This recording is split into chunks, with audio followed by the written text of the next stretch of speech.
I can remember telling myself, I don't know what I'm going to do, but I know I'm going to do something.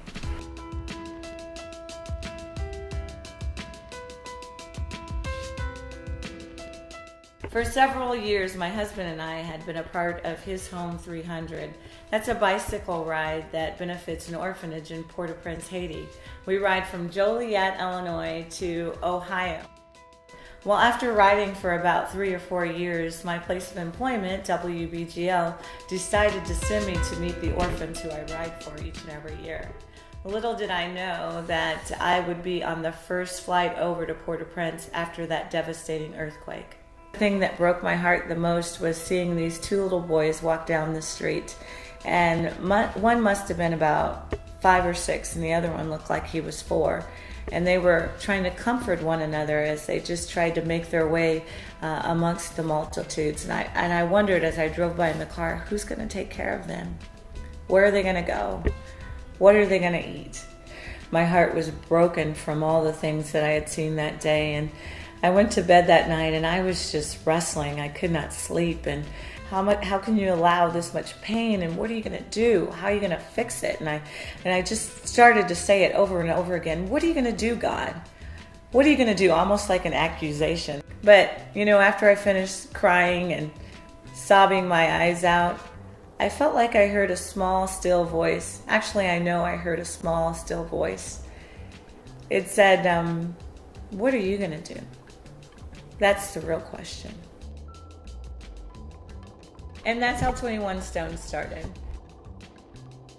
You might be asking yourself, okay, why 21 Stones? Well, God put it in my heart to be like Nehemiah, and we based our ministry off of Nehemiah 2:18 that says, yes, we will rebuild.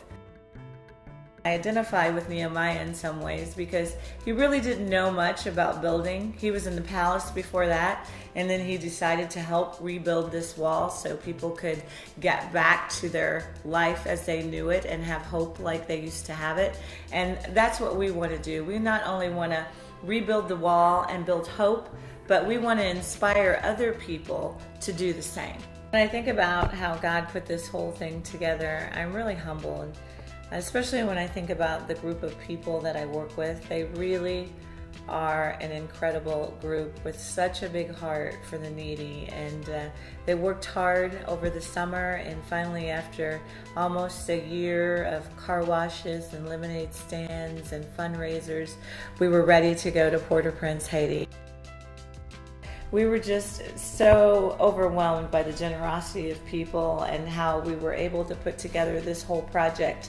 And we, because of people like you, took 100 water purification systems with us, 250 kites, thanks Horizon Hobby, and a lot of other much needed supplies, because it wasn't 2 weeks after that they had that epidemic where 3,500 people lost their lives because of cholera. But from the reports that we got with the nurse that we worked with, the people that we gave the water filtration system were doing great. And not only were they doing great, they were helping other people get clean water.